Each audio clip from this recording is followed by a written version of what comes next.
Bonjour, pour ce nouveau journal des métiers, je suis avec Monsieur Marc Vernier. Bonjour. Bonjour. Président de la Chambre de métiers et de l'artisanat des Landes. Alors, aujourd'hui, on a le plaisir de vous recevoir pour la dernière fois, je dirais, puisqu'on arrive en fin de mandat, les élections sont en cours, mais vous ne vous représentez pas. Non, c'est exact. Et si vous me posez la question, ou si certains se posent la question de pourquoi je ne suis pas représenté, c'est tout simple. Je suis atteint par la limite d'âge qui, en chambre de métier, est à 65 ans. J'en ai 66 et bientôt 67. Donc voilà, donc là c'est technique, vous ne pouvez pas, donc il y a une équipe qui continuera votre travail. Et là aujourd'hui, vous teniez, comme toute personne responsable, à présenter le bilan de votre travail depuis que vous êtes président. C'est-à-dire que je considère même qu'il est de mon devoir de rendre compte, c'est plus que de présenter un bilan, c'est de rendre compte de ce que nous avons pu faire, les élus qui m'entouraient et moi-même, à l'issue de ce mandat. C'est un devoir vis-à-vis de tous les ressortissants, de tous les artisans qui, à un moment donné, nous ont confié la tâche. Alors, pas une mince petite tâche en plus, puisque pendant votre mandat, il y a eu un événement quand même majeur qui s'est produit, c'est qu'on est passé d'une chambre départementale à une chambre régionale. Et ça a entraîné au niveau local pas mal de travail, comme de la restructuration et comme de la remise en place des services. Alors, je vous remercie de faire remarquer que ce mandat était particulier. J'ai l'occasion de parler avec d'anciens présidents, et pas uniquement dans le département des Landes. Je pense que le mandat, celui qui s'achève là, a été le mandat de tous les dangers. D'abord parce qu'on est parti avec un objectif contraint, dans le sens littéral du terme.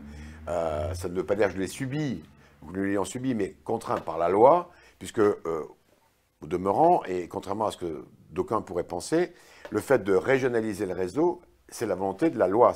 Voilà, ça nous était imposé. Ça n'a pas été l'idée des uns ou des autres. Et d'ailleurs, en ce qui nous concerne, à la suite de Marcel Larcher, nous étions plutôt des indépendantistes dans les Landes. Mais la loi nous a contraints. Et ceci étant, et toujours pour revenir sur le mandat, et avant de parler de ce que la loi a entraîné, il n'y a pas eu que ça. Il y a eu la crise des Gilets jaunes, il y a eu la crise sanitaire du Covid et les conséquences économiques. Ça a vraiment été un mandat, je vais dire une chose, je préfère le dire qu'il a été rock'n'roll. Voilà. La loi nous a imposé une régionalisation et ça a eu pour conséquence de restructurer les services des chambres de métiers. Au sein même de la chambre, de restructurer la direction économique en une direction territoriale et portée vers les entreprises artisanales et pour la gestion du territoire. Dans les CFA, qui sont devenus des centres de formation au métier de l'artisanat, une modularisation de la formation, comme d'ailleurs Frédéric Boussy a déjà pu, ou Carole Langlade ont déjà pu vous en parler lors d'émissions précédentes, qui permettent aujourd'hui véritablement de faire fonctionner ces centres de formation 12 sur 12, et pas uniquement sur l'image de la rentrée au mois de septembre et de la sortie au mois de juin. Ça existe aussi, mais il n'y a pas que ça. J'ai dit, et j'ai parlé de modularisation, c'est-à-dire de pouvoir avoir comme ça des modules de formation qu'on peut prendre, puis ensuite on peut retourner en entreprise, puis on peut revenir, etc. Donc voilà, c'est faciliter et permettre à tout un chacun et à tout Landais de trouver une formation à sa convenance et à son rythme. Je vais même plus loin, il y a au-delà de ce qui a été fait, il y a d'autres choses qui sont en cours, c'est d'externaliser aussi certains CFA de façon à pouvoir obtenir autre chose qui est un des autres objectifs, c'est que chaque Landais trouve de la formation à sa porte, ne soit pas obligé d'aller à l'autre bout du département et à plus forte raison dans d'autres départements. Et là, on va parler justement par rapport à ça. Vous avez parlé d'être obligé de mettre le territoire. Il a fallu découper et mettre les agences en fonction par rapport à cette nouvelle mission. Il y a deux aspects dans ce que vous venez de dire. Il y a d'abord une première réponse. On va aborder l'aspect financier. L'autre réponse, elle concerne le rapprochement auprès des territoires. Donc, c'est vrai qu'il fallait... Nous avons, quand nous sommes arrivés dans ce mandat, et je vous rappelle que j'étais élu dans les précédents mandats, donc j'assume complètement, nous avions une situation financière qui était négative. Bon, Pas les seuls, mais c'était le cas. Nous avons cherché à équilibrer. Nous y sommes arrivés. Dès 2019, nous avons reproduit en 2020 et nous sommes actuellement sur un prévisionnel qui est de même excédentaire. Donc on a dépassé l'équilibre, on est en excédent sur 2021. Alors pour ce faire, il a fallu d'abord raisonner en termes maîtriser dépenses, c'est gestion en bon père de famille, maîtriser les dépenses. Et maîtriser les dépenses, notamment concernant notre présence sur les territoires. Il y avait 4 agences, le siège, une agence à Dax et 2 agences, l'une sur la Benne et l'autre sur Biscarrosse. Pour autant, on savait que ce n'était pas suffisant et qu'il allait falloir démultiplier cette présence. On y reviendra tout à l'heure dans la présence et les négociations que nous avons menées avec les EPCI. Donc il fallait chercher une solution, on l'a trouvé en trouvant auprès des EPCI la possibilité d'avoir des permanences dans des locaux qui nous sont prêtés et donc ainsi de maîtriser de nouvelles dépenses qu'il aurait fallu engager pour des agences. À Dax, nous avons modifié, nous avons créé une agence propre à la CMA, ce qui nous a permis d'économiser, de réaliser une économie en termes de loyer de l'ordre de 30 000 € par an. Et par ailleurs, nous avons aussi pu dégager des prestations nouvelles, etc. Mais ça, c'était évident que sur ce bassin d'emploi, il y avait un développement en devenir. Bien sûr, que nous avons aussi renégocié. Là, je vais me permettre de dire, j'ai renégocié. C'est un travail d'équipe de bout en bout, mais là, il se trouve que c'est moi qui l'ai proposé et c'est moi qui l'ai fait.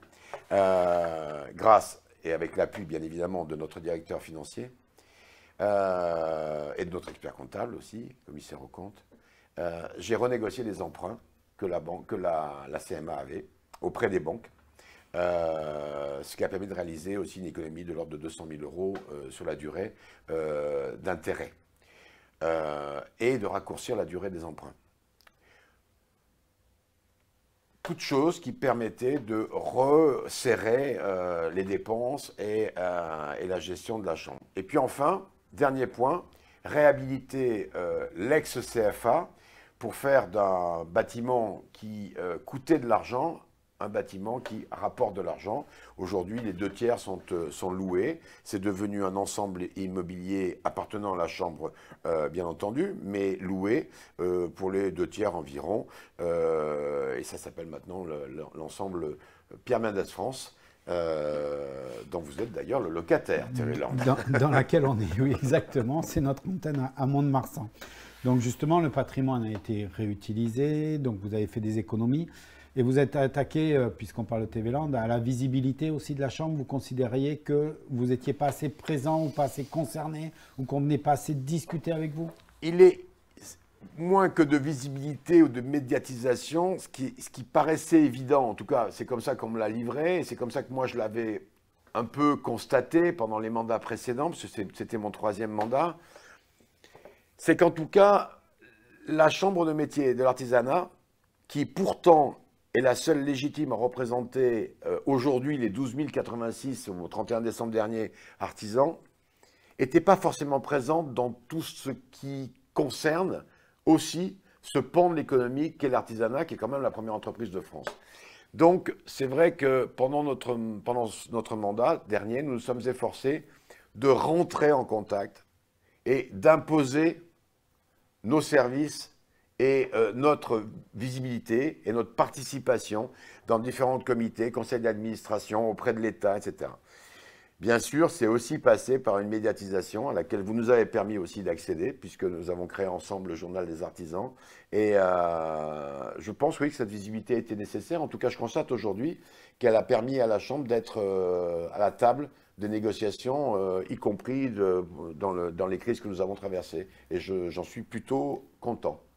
Au niveau aussi, au niveau de l'artisanat, on parle beaucoup de ça. Au niveau, vous avez fait des choses aussi pour l'artisan lui-même. Vous avez mieux restructuré. Pour moi, c'est le point le plus marquant du bilan, et pour plusieurs raisons. D'abord parce que c'est une idée qu'on a eue en 2017 dans les Landes. Les élus du bureau on s'est regardé, on s'est dit, mais de quoi nous, en tant qu'artisans, on a besoin? Qu'est-ce qui, pour nous, est le plus important aujourd'hui? Et on a commencé à démarcher les communautés de communes et les agglos, les EPCI. Pourquoi? Parce qu'on voulait pouvoir obtenir, EPCI qui venait, je vous le rappelle, d'avoir la compétence économique. Je vais juste faire un rappel parce que pour nous, le PCI, à force, et on est dessus et on Bien finira sûr, par vous avez ça. raison. On sait ce que c'est, mais en réalité, c'est tout ce qui concerne, c'est les communautés d'agglos, Dax et Mont-de-Marsan, et toutes les communautés de communes qui maillent le territoire, qui représentent les Landes. Qui sont 18 dans les Landes. Et l'idée, c'était de dire, ils viennent d'obtenir et de recevoir la compétence économique. Donc, sur le plan économique, chez eux, lorsqu'il s'agira de leurs concitoyens artisans, ils peuvent avoir besoin de nous. Et en contrepartie, nous, on aurait besoin d'être présents sur leur territoire et c'est le meilleur moyen d'y être gracieusement. Dans le cadre d'une convention d'échange, et donc totalement gracieuse, entre nos deux services, ceux de la Chambre et ceux de ces communautés d'agglos ou communautés de communes. Et c'est comme ça qu'en 2017, on a commencé à démarcher, on les a toutes conventionnées sous la forme d'une convention cadre, et puis on est retourné les voir à chacune au bout d'un an. On est en train encore d'en voir régulièrement, on sera, je crois, arrivé à 14 sur 18 en deuxième visite, on va dire, pour y passer des conventions plus spécifiques sur leur territoire, parce que les besoins des artisans à Gabaret ne sont pas les mêmes qu'à Biscarrosse, à La Benne, voire à Mont-de-Marsan ou à Dax. Et pourquoi on est... Ça, c'est un objectif qu'on s'était fixé, la proximité, parce qu'on savait que cette proximité, pour l'artisan, était nécessaire. Ne pas avoir à se déplacer forcément jusqu'au siège ou à une des agences, déjà, c'est un premier point. D'avoir ainsi une consultation permanente sur son territoire et en liaison avec les élus locaux, parce que quelquefois, les problèmes rencontrés concernent aussi le territoire et concernent aussi les élus locaux. Est-ce qu'on pourrait envisager une zone artisanale? Est-ce qu'on pourrait envisager l'extension de tel ou tel établissement ou bâtiment d'un artisan, etc. Donc, il y avait vraiment une synergie à développer entre ça. Outre les économies que ça nous a permis de faire pour être présent sur les territoires, il se trouve que donc on a poursuivi cette phase, on a entretenu cette phase, on a mis en proximité, on a déplacé des agents du service économique vers les territoires en faisant des référents territoires. Ils habitent la plupart du temps le territoire même, donc ils sont vraiment chez eux. Et on a même demandé aux élus de prendre un territoire pour leur compte pour y représenter la Chambre, etc.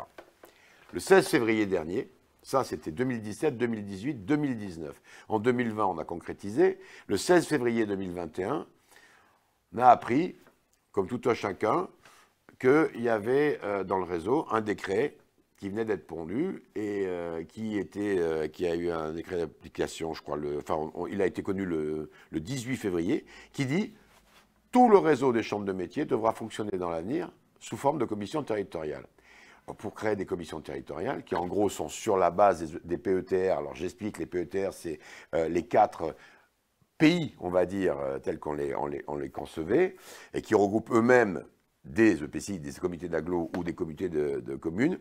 Et c'est à la base, chaque délégation territoriale, départementale, chaque délégation départementale est composée de plusieurs commissions territoriales et le travail se fait sur le terrain. C'est-à-dire que cette régionalisation qui a poussé les tuyaux à la région, les DRH, la DRH, les finances, même la gestion des bons de commande, etc., des factures et tout, a laissé au contraire au département un rôle de travail, d'accompagnement et de défense des intérêts sur les territoires, et encore mieux, à l'image de ce que nous, on avait dans notre petite tête inventée, pour essayer de développer la proximité auprès de nos amis et collègues artisans, et de nous-mêmes, puisqu'on est aussi évidemment touchés, sur nos territoires, eh bien, ça devient un mode de fonctionnement généralisé, donc on est plutôt fiers. On va même regarder... Fiers ou contents, je préfère utiliser le mot content. Et on finira ce journal en regardant justement une de ces visites qui ont été faites au Grand Lac, hein, qui permettent de bien montrer ce que vous faites comme ça, puisque régulièrement on vous suit dans ces visites de PCI. Donc on arrive à la fin et vous êtes atteint... Vous permettez, oui. Les visites que vous relayez, et je vous en remercie parce que ça permet justement de donner cette visibilité de ce que vous faites, mais ce qui est surtout important, c'est que derrière ces visites-là, la mise en lumière de certaines entreprises à chaque fois, etc. Il y a un travail énorme qui est en train de se faire, et qui se fait déjà dans les Landes et qui devra se faire partout ensuite, hein, mais qui se fait déjà dans les Landes entre les services économiques de chacune de ces communautés d'agglos ou de communautés de communes et les services de la Chambre. Eux, ils sont en communication permanente et je les vois travailler sur le boulanger s'en va, comment on le remplace, il y a une zone artisanale, est-ce qu'elle est judicieuse à être faite ou pas faite, sur le PLUI de la commune. Il y a vraiment maintenant une osmose, et j'en suis le témoin, puisque je vois les échanges et les consultations qui nous sont envoyées par ces communes et communautés de communes. Donc c'est ça qui est important, c'est au-delà évidemment simplement de la médiatisation, et je vous en remercie de ces journées qui font connaître à tous les artisans ce que nous faisons sur leur territoire. Alors on va finir en regardant. Pour vous, c'est la retraite? Non. Donc vous quittez votre poste à la CMA, oui, mais vous allez continuer à être sur le terrain. Alors, pour parler uniquement de ce qui concerne l'artisanat, d'autant plus que je suis président de l'Union des entreprises de proximité depuis le mois de décembre 2020, c'est-à-dire des artisans, plus les professions libérales, juridiques et médicales regroupées au sein de l'UNAPL, et que ce mandat s'achèvera maintenant, je crois, dans 3 ans. Donc je vais continuer ce que j'ai finalement toujours en vue, c'est-à-dire et toujours essayer de faire au mieux, c'est de défendre les intérêts des artisans, on va dire des indépendants, pour être plus large, puisqu'il y a maintenant aussi l'UNAPL à prendre en compte. Je vous remercie beaucoup d'avoir pris le temps de venir faire ce bilan, faire un peu le point de vue de la situation exacte. Je vous dis alors à une autre fois, dans d'autres circonstances. On regarde ce reportage sur les EPCI, sur la visite EPCI du Grand Lac, et je vous dis à la prochaine fois. Au revoir. Au revoir. C'est sur le territoire des Grands Lacs qu'avait eu lieu la 8e journée événement de la CMA des Landes. Journée qui avait débuté par la visite de l'entreprise Biscayatong à Biscarrosse. Le début du concept, c'était de faire une tongue que plusieurs personnes pouvaient porter. On s'était dit on en fait une petite centaine ou 200, histoire de distribuer ça à quelques potes, puis on se retrouve avec la même paire de tongs. Voilà, c'était un petit truc sympa. Et puis jusqu'au jour où on s'est posé la question en fait, des types de matériaux qui étaient utilisés. Et on s'est dit qu'on pouvait peut-être utiliser des matériaux un peu plus éco-responsables, un peu plus écologiques, un peu plus biologiques même pour certains. Et on est même allé plus loin un jour en se posant la question de savoir si on pouvait même la fabriquer, cette paire de tongs. Et puis on a réussi à faire nos premiers prototypes qui ont tout de suite plu à quelques proches. Et puis à partir de là, on a essayé de rencontrer des professionnels qui fabriquaient soit des matériaux, on va dire, spécifiques à la chaussure, soit des matériaux à base de matériaux recyclés, comme par exemple sur ce modèle-là avec le pneu recyclé, qui est un matériau qui n'était pas du tout utilisé dans la chaussure et qu'on a réussi à adapter en fait à nos semelles de tongs.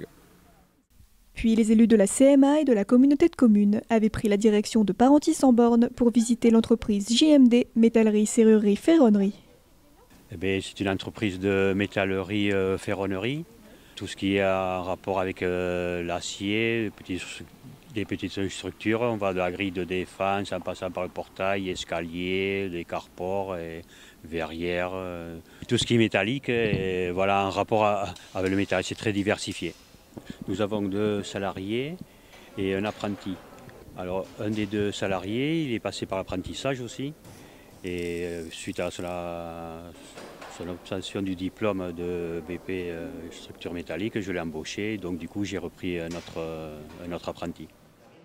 Une journée qui avait permis aux artisans et aux élus de se rencontrer et d'échanger, et à la communauté de communes de mettre en lumière l'artisanat de son territoire.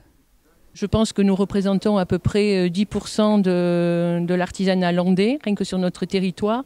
Donc en partenariat bien évidemment avec la CMA, puisque c'est votre cœur de métier, nous souhaitons développer tout ce tissu artisanal qui fait partie de notre économie territoriale. Donc nous, au sein de la communauté de communes des Grands Lacs, nous avons développé notre service développement économique avec le recrutement il arrive effectivement le 1er septembre, d'un directeur du développement économique et surtout d'un manager de territoire qui, en relation avec la CMA, sera en permanence sur le territoire pour venir conforter toutes les actions menées par les artisans, les entreprises et commerçants locaux.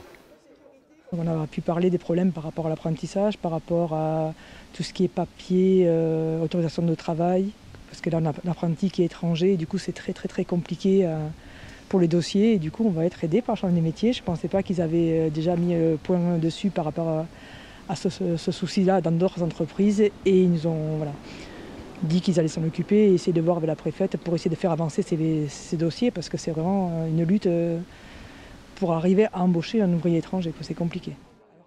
Alors ça a été une grande surprise d'avoir été sélectionné sans avoir eu la sensation en fait, de participer à quelque chose. Donc ça c'est toujours quelque chose d'agréable quand on est en plein développement comme ça, parce qu'il ne faut pas oublier que quand on se lance dans ce genre d'aventure, on est toujours confronté à énormément de périodes de doute.